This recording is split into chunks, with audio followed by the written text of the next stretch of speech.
जय हिंद प्यारे साथियों, आपका स्वागत है आपके अपने चैनल केडी इंक्रेज लर्निंग पर। तो प्यारे साथियों, यूपी पुलिस कांस्टेबल री एग्जाम के लिए मोस्ट इंपॉर्टेंट नदियों से संबंधित प्रश्नों को हल किया जाएगा। जो कि यूपी पुलिस कांस्टेबल ही छोड़ दीजिए, चाहे जो एग्जाम हो सभी एग्जाम के लिए इम्पोर्टेंट है। कोई भी एग्जाम हो सभी एग्जाम के लिए इम्पोर्टेंट है, लेकिन यूपी पुलिस कांस्टेबल के लिए रामबाण है। तो चलते हैं क्वेश्चन नंबर 1 की ओर। क्वेश्चन नंबर 1 देखिए और बताइए इसमें आपका राइट आंसर क्या होगा। भागीरथी तथा अलकनंदा नदियों का संगम कहलाता है तो देवप्रयाग कहलाता है। आप फिगर के माध्यम से एक बार समझ लीजिए, फिगर बनाने में बहुत मेहनत लगी है और इसको बनाया गया है। आप देखिए समझिए ताकि आपको कोई दिक्कत न पड़े। गंगा का जो उद्गम होता है वो गंगोत्री ग्लेशियर से होता है, जिसे गौमुख के नाम से जाना जाता है। और जब वहां से निकलती है तब विष्णु गंगा के नाम से नदी निकलती है। किस नाम से निकलती है? विष्णु गंगा। इधर से आता है खातलिंग जो है पहाड़ी से भिलंगाना नाम की नदी निकलती है। भिलंगाना नाम की नदी निकलती है। फिर उसके बाद में आकर के टिहरी डैम पर ये दोनों आपस में मिल जाती है। कहाँ पे? टिहरी डैम पर। यहीं पे टिहरी डैम बनाया गया है। अगर आपसे पूछा जाता है कि टिहरी डैम किस नदी पर बनाया गया है, तो आप अलकनंदा और मंदाकिनी मत मार दीजिएगा कभी भी। आप हमेशा लगाइएगा विष्णु गंगा और भिलंगाना नदी के तट पर बनाया गया है।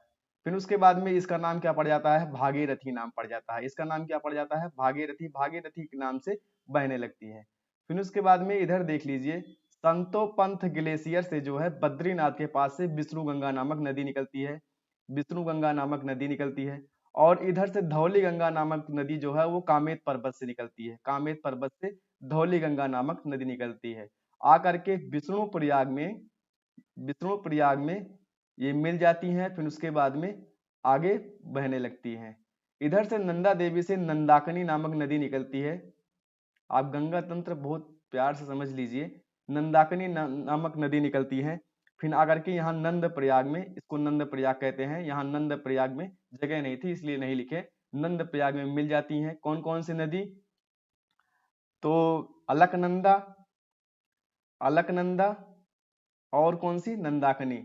जब यहाँ से संतोपंथ से विष्णु गंगा निकलती है और धौली गंगा निकलती है, जब आपस में मिल जाती हैं तो क्या नाम पड़ जाता है? अलकनंदा नाम पड़ जाता है। और इसी नाम से आगे बहने लगती हैं।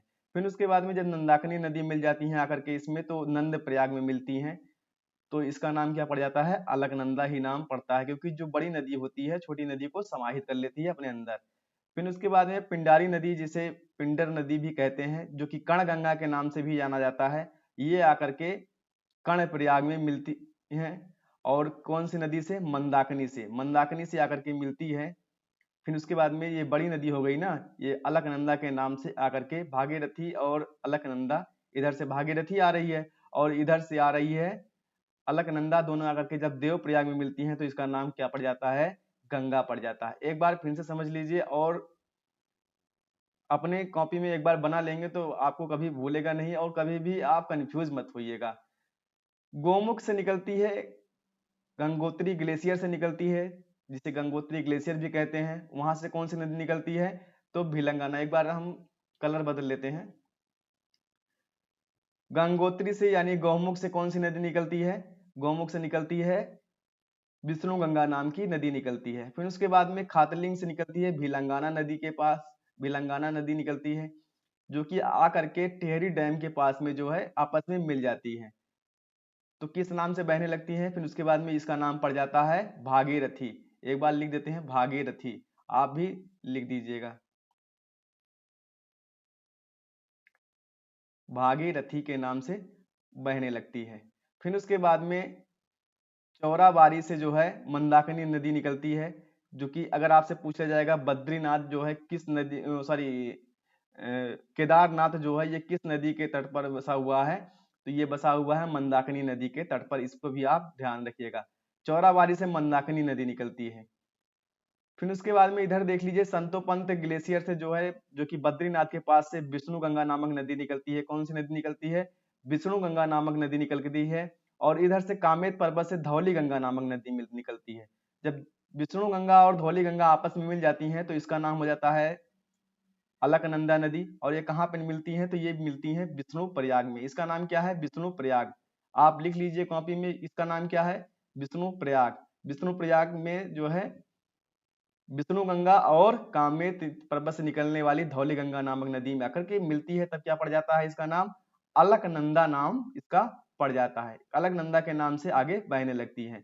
इधर नंद प्रयाग से जो है नंदा देवी जो है पर्वत श्रेणी से निकलती है नंदाकनी नदी, और ये आकर के नंद प्रयाग में यहाँ पे मिल जाती है, तो इसका नाम क्या पड़ जाता है? अलकनंदा नाम से आगे बहने लगती हैं, क्योंकि जो छोटी नदियां होती हैं बड़ी नदियां होती हैं छोटी नदियों को समाहित कर लेती हैं। फिर इसी नाम से आगे बढ़ती हैं, किस नाम से? अलकनंदा नदी के नाम से बहती हैं। फिर आगे चल करके पिंडारी नदी जो है ये कर्ण प्रयाग में जो है, जिसे कर्ण गंगा के नाम से भी जानते हैं, ये कर्ण प्रयाग में आकर के इसमें मिल जाती है, और इधर से मंदाकिनी नदी आकर के मिल जाती है। फिर इसका नाम, संयुक्त धारा का नाम क्या पड़ जाता है? अलकनंदा।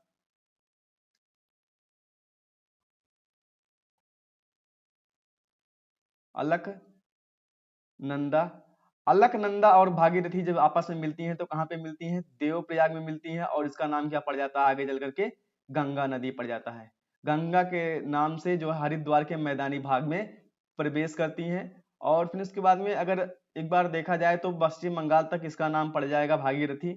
पश्चिम बंगाल तक इसका नाम क्या, सॉरी क्या रहेगा? गंगा रहेगा। पश्चिम बंगाल में इसका नाम पड़ जाएगा भागीरथी। भागीरथी के नाम से जो है ये कहाँ प्रवेश करती हैं? बांग्लादेश में प्रवेश करती हैं। बांग्लादेश में जैसे प्रवेश करती है तैसे इसका नाम पड़ जाता है पद्मा। पद्मा नाम पड़ जाता है। फिर उसके बाद में उधर से आकर के क्या मिलती है इसमें? ब्रह्मपुत्र नदी मिलती है, और इसी के नाम से, पद्मा के नाम से आगे बढ़ती है। और फिर इसके बाद में मेघना नदी जब इसमें आकर के मिल जाती है तो मेघना के नाम से बंगाल की खाड़ी में गिर जाती है। यहीं पे क्या बनता है? सुंदरबन का डेल्टा बनता है। तो इतना आप समझ चुके हो, तो फिर आगे बढ़ते हैं क्वेश्चन नंबर 2 की ओर चलते हैं। क्वेश्चन नंबर 2 देख लीजिए, ब्रह्मपुत्र नदी को तिब्बत में किस नाम से जाना जाता है? तो सांगपो नाम से जाना जाता है, जो कि कहाँ से निकलती है? चेमायुंग ग्लेशियर से निकलती है। कहाँ से? तिब्बत में के पास में स्थित है, चेमायुंग ग्लेशियर से निकलती है। और जब तक तिब्बत में बहती है, यानी अब चीन उसको कब्जा कर लिया है, जब तक चीन में बहती है, तिब्बत में बहती है, तब तक उसका नाम रहता है सांगपो। फिर उसके बाद में अरुणाचल प्रदेश में प्रवेश करती है, किस दर्रे से? तो यांगयाप दर्रे से प्रवेश करती है। इसी पर एक असम में स्थित है एक द्वीप है, जो कि विश्व का सबसे बड़ा नदीय द्वीप है। क्या द्वीप का नाम है? मांजुली द्वीप। मांजुली द्वीप भी इसी पर स्थित है, किस नदी पर? ब्रह्मपुत्र नदी पर। और ब्रह्मपुत्र नदी जो है आगे चल करके जैसे बांग्लादेश में पहुंचती है, तो इसका नाम क्या पड़ जाता है? जमुना नाम से, जमुना नाम से जानी जाती है। फिर उसके बाद में जब ये गंगा में मिल जाती हैं तो इसका नाम क्या पड़ जाता है? पद्मा, जो कि आपको अब यहाँ पे बताया गया है। फिर आगे चल करके मेघना नदी इसमें मिलती है, तो मेघना के नाम से बंगाल की खाड़ी में गिर जाती है। और अब आगे बढ़ते हैं अगले क्वेश्चन की ओर। अगला क्वेश्चन है, भारत की सबसे लंबी नदी कौन सी है? तो भारत की सबसे लंबी नदी गंगा नदी है, जिसकी लंबाई कितनी है? 2525 किलोमीटर। आगे बढ़ते हैं अगले क्वेश्चन की ओर। अगला क्वेश्चन है, दक्षिण भारत की सबसे लंबी नदी कौन सी है? तो दक्षिण भारत की सबसे लंबी नदी है गोदावरी नदी, जिसे दक्षिण गंगा के नाम से जानते हैं। किस नाम से जानते हैं? तो दक्षिण गंगा के नाम से जानते हैं। इसका जो है उद्गम कहाँ से होता है? तो त्रियंबकम की पहाड़ी से होता है।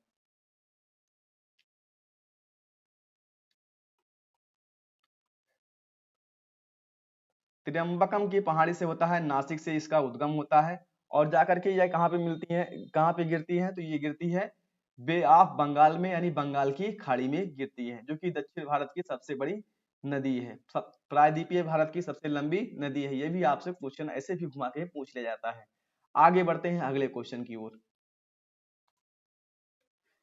जितने भी क्वेश्चन है सारे क्वेश्चन सेलेक्टिव है, इंपॉर्टेंट है। एक बार इसको आप देख लेंगे तो आपको कोई भी कंफ्यूजन नहीं रहेगा। आगे बढ़ते हैं अगले क्वेश्चन की ओर। अगला क्वेश्चन है क्वेश्चन नंबर 5, देख लीजिए। जोग प्रपात जो है किस नदी पर स्थित है? तो शरावती नदी पर स्थित है जोग जलप्रपात, जिसे महात्मा गांधी जलप्रपात के नाम से भी जानते हैं। महात्मा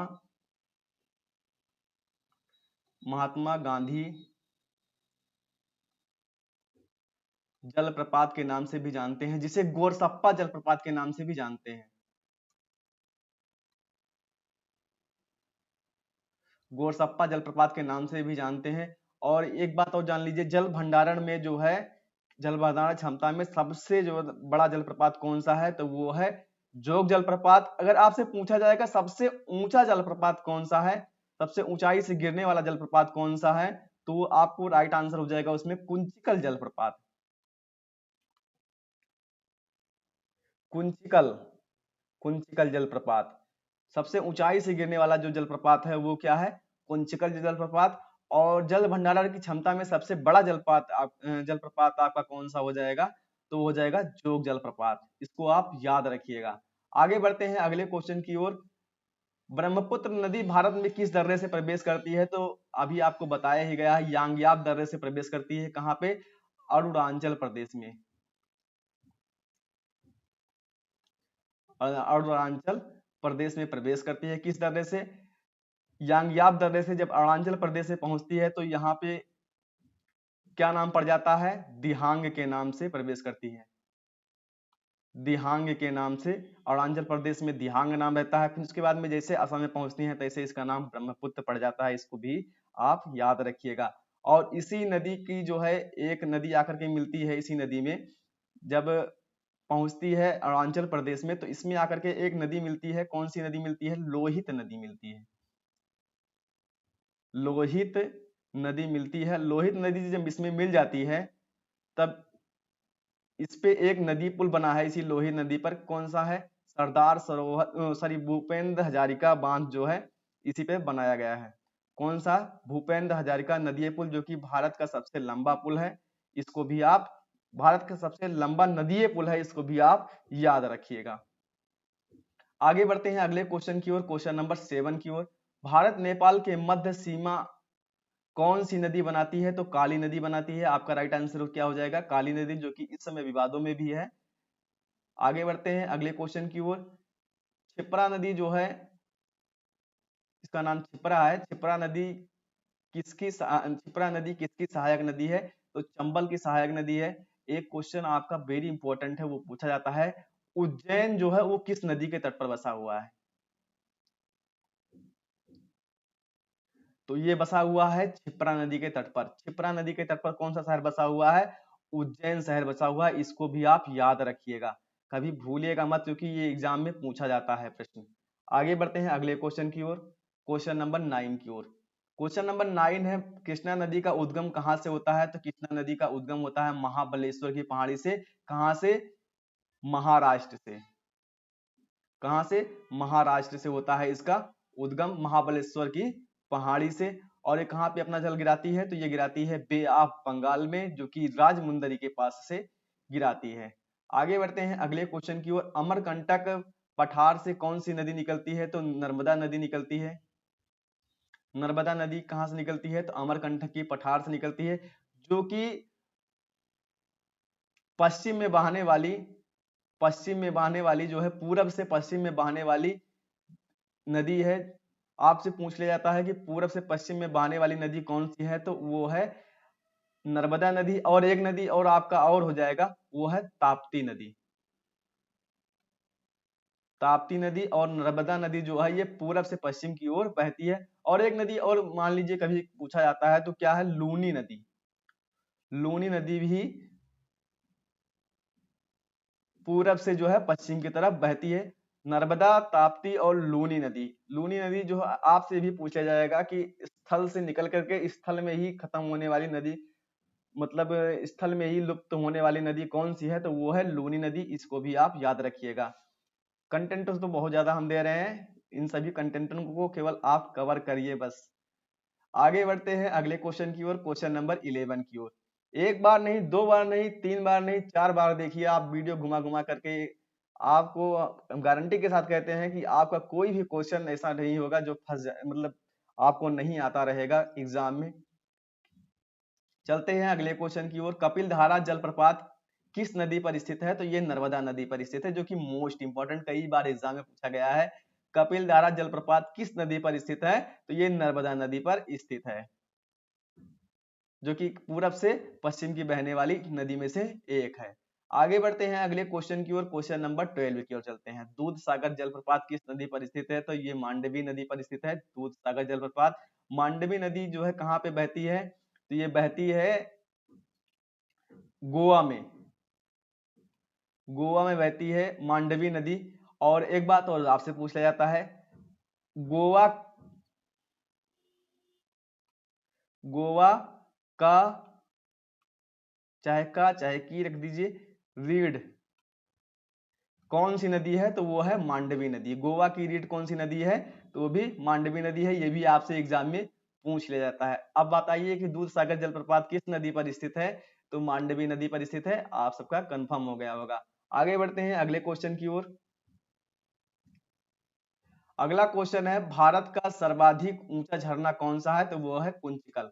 अभी आपको बताया गया है भारत का सबसे ऊंचा जलप्रपात या झरना या वाटरफॉल कह सकते हैं इसको, कौन सा है? तो वो है कुंचिकल, जो कि किस नदी पर स्थित है? तो एक बात और जान लीजिए, किस नदी पर स्थित है? बाराही नदी पर स्थित है। कौन सा जलप्रपात? कुंचिकल जलप्रपात, जो कि सबसे ऊंचा नदी जलप्रपात है। आगे बढ़ते हैं अगले क्वेश्चन की ओर। चूलिया प्रपात किस नदी पर अवस्थित है? तो ये चंबल नदी पर स्थित है। चूलिया जलप्रपात किस नदी पर स्थित है? तो चंबल नदी पर स्थित है। वेरी इंपॉर्टेंट क्वेश्चन, चूलिया जलप्रपात किस नदी पर स्थित है? तो चंबल नदी पर स्थित है। आगे बढ़ते हैं अगले क्वेश्चन की ओर। धुआंधार जलप्रपात किस नदी पर स्थित है? तो नर्मदा नदी पर स्थित है। ये तो क्वेश्चन तो फेवरेट है, कोई भी एग्जाम हो हर एग्जाम में पूछा जाता है, धुआंधार जलप्रपात किस नदी पर स्थित है? तो ये स्थित है नर्मदा नदी पर। धुआंधार जलप्रपात किस नदी पर स्थित है? तो नर्मदा नदी पर स्थित है। आगे बढ़ते हैं अगले क्वेश्चन की ओर, क्वेश्चन नंबर 16 की ओर।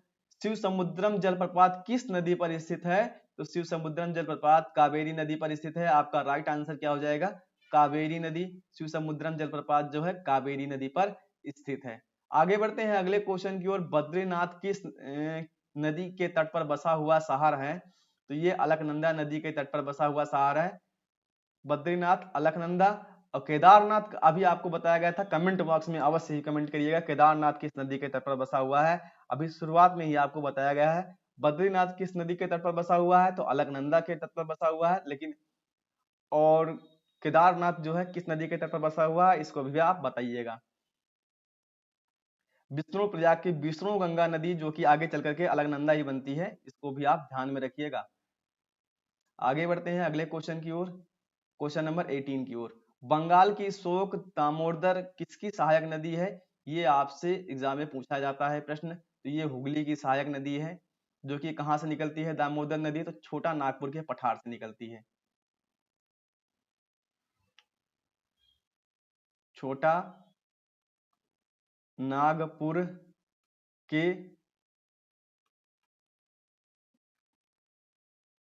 पठार से निकलती है।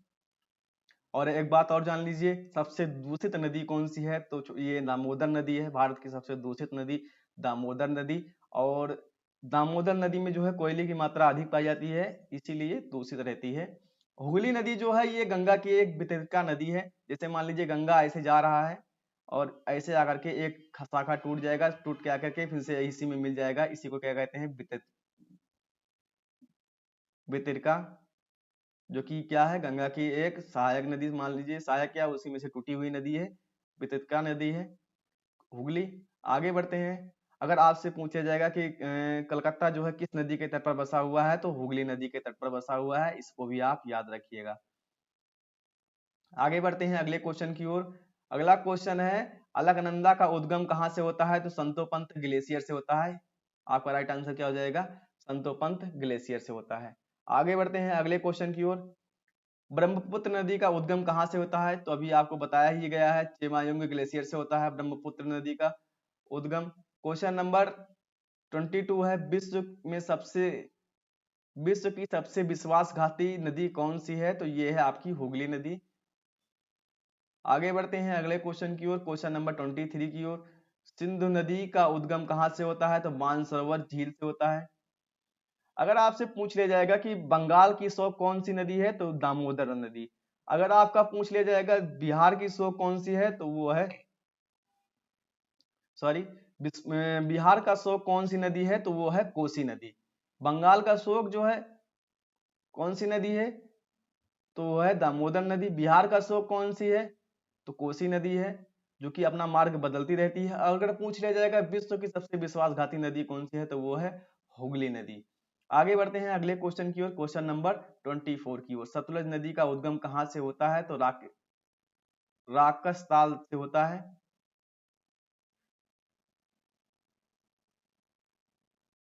राकस ताल से होता है। सतलज नदी का उद्गम कहाँ से होता है, तो राकसताल नामक झील से होता है। कहाँ से होता है, तो तिब्बत से होता है। ये भी क्या है, एक हिमालयी नदी है। आगे बढ़ते हैं अगले क्वेश्चन की ओर। अगला क्वेश्चन है, क्वेश्चन नंबर 25 है। श्रीनगर किस नदी के तट पर बसा हुआ है, तो झेलम नदी के तट पर बसा हुआ है। श्रीनगर किस नदी के तट पर बसा हुआ है, तो झेलम नदी के तट पर बसा हुआ है। आगे बढ़ते हैं अगले क्वेश्चन की ओर। दामोदर नदी का उद्गम कहाँ से होता है, तभी आपको बताया ही गया है, छोटा नागपुर के पठार से होता है। आगे बढ़ते हैं अगले क्वेश्चन की ओर। यमुना नदी का उद्गम कहाँ से होता है, तो ये यमुनोत्री हिमानी से होता है। यमुनोत्री हिमानी यानी यमुनोत्री ग्लेशियर से होता है यमुना नदी का उद्गम। कहाँ पे आकर के मिलती है गंगा में, आप कमेंट बॉक्स में कमेंट करिएगा। आगे बढ़ते हैं अगले क्वेश्चन की ओर। क्वेश्चन नंबर 28 है। किस नदी को नेपाल में शालिग्राम तथा नारायणी की संज्ञा दी गई है, तो गंडक नदी को। गंडक नदी को जो है शालिग्राम और नारायणी की संज्ञा दी गई है, और यहीं से पत्थर निकलते हैं जिसे शालिग्राम पत्थर कहा जाता है, जो कि इसके अंदर जो है चरण पादुका बनी रहती है। कहते हैं कि भगवान नारायण की जो है चरण पादुका बनी रहती है। आगे बढ़ते हैं अगले क्वेश्चन की ओर। अगला क्वेश्चन है, क्वेश्चन नंबर 29 है। गोमती नदी का उद्गम कहाँ से हुआ है, तो गोमती नदी का उद्गम जो है पीलीभीत से होता है। किस झील से होता है, तो फुलहर झील से होता है। फुलहर झील से गोमती नदी का उद्गम होता है, पीलीभीत से। फुलहार झील, इसको भी आप याद रखिएगा, ये भी वेरी इंपॉर्टेंट है। गोमती नदी का उद्गम जो है किस झील से होता है, ये भी आपसे क्वेश्चन पूछ लिया जाता है, तो फुलहार झील से होता है। आगे बढ़ते हैं अगले क्वेश्चन की ओर। राप्ती किसकी सहायक नदी है, तो ये घाघरा की सहायक नदी है, जो कि सरयू के नाम से भी जानी जाती है। घाघरा जो अयोध्या में जो है सरयू के नाम से जानी जाती है। और राप्ती, आपसे ये भी क्वेश्चन पूछ लिया जाता है कि जो है गोरखपुर किस नदी के तट पर बसा हुआ है, तो राप्ती नदी के तट पर बसा हुआ शहर है। गोरखपुर जो है किस नदी के तट पर बसा हुआ है, तो राप्ती नदी के तट पर बसा हुआ है। अभी आपसे पूछ लिया जाएगा कि गोदावरी का उद्गम कहाँ से होता है, तो अभी आपको बताया ही गया है, त्रिम्बकम की पहाड़ी से।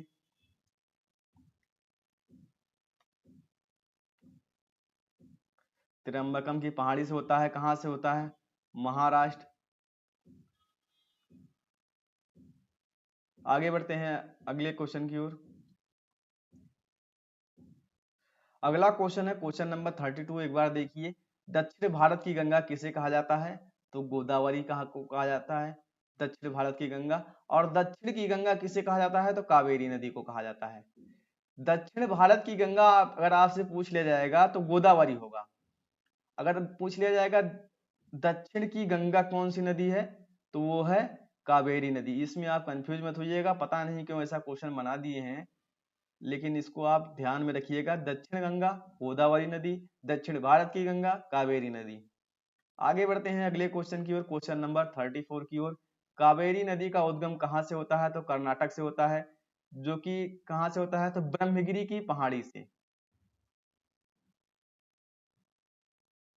ब्रह्मगिरी की पहाड़ी से होता है, ब्रह्मगिरी की पहाड़ी से होता है किस नदी का उद्गम, तो कावेरी नदी का उद्गम होता है। और ये मुख्यतः कितने राज्यों में बहती है, तो ये बहती है कर्नाटक और तमिलनाडु।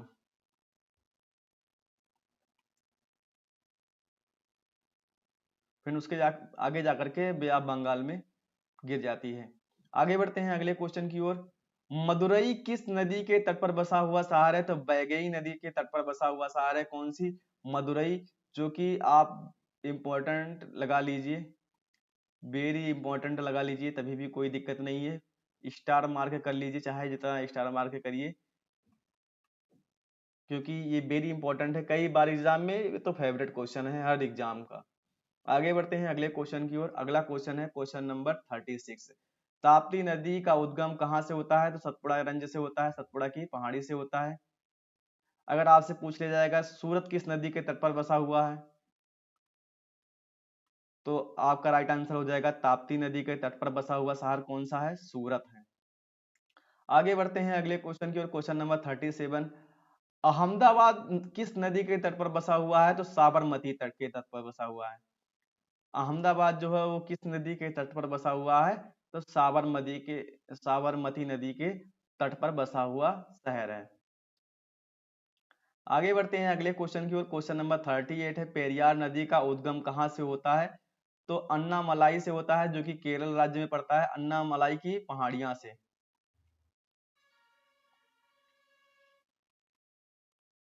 अन्नामलाई की पहाड़ियां से होता है पेरियार नदी का उद्गम। एक बात और जान लीजिए, इसमें एक बांध बनाया गया है, मुल्ला पेरियार बांध। मुल्ला पेरियार बांध बनाया गया है, जो कि आपके लिए वेरी इंपॉर्टेंट है, कई बार एग्जाम में पूछा गया है। आगे बढ़ते हैं अगले क्वेश्चन की ओर। अगला क्वेश्चन है, क्वेश्चन नंबर 39 है, लखनऊ किस नदी के तट पर बसा हुआ है, तो गोमती नदी के तट पर बसा हुआ शहर है, कौन सा, लखनऊ। आपका राइट आंसर क्या हो जाएगा, गोमती नदी। आगे बढ़ते हैं अगले क्वेश्चन की ओर, क्वेश्चन नंबर 40 है, लास्ट क्वेश्चन है, दिल्ली किस नदी के तट पर बसा हुआ है, तो यमुना नदी के तट पर बसा हुआ है। आपका राइट आंसर क्या हो जाएगा, यमुना नदी के तट पर बसा हुआ है। अगर वीडियो पसंद आएगा तो लाइक शेयर एंड सब्सक्राइब अवश्य कर दीजिए और बेल आइकन प्रेस कर दीजिए, ताकि आने वाली वीडियो की नोटिफिकेशन आपको सबसे पहले मिले। अगर आपको लगता है कि हम आपके लिए मेहनत कर रहे हैं तो प्लीज लाइक कर दीजिए और चैनल को सब्सक्राइब अवश्य कर लीजिए, अगर आप यहाँ तक पहुंच गए हैं तो ऐसे आने वाली वीडियो के लिए आप please like share and subscribe अवश्य कर दीजिएगा और अपने दोस्तों में शेयर भी कर दीजिएगा। धन्यवाद।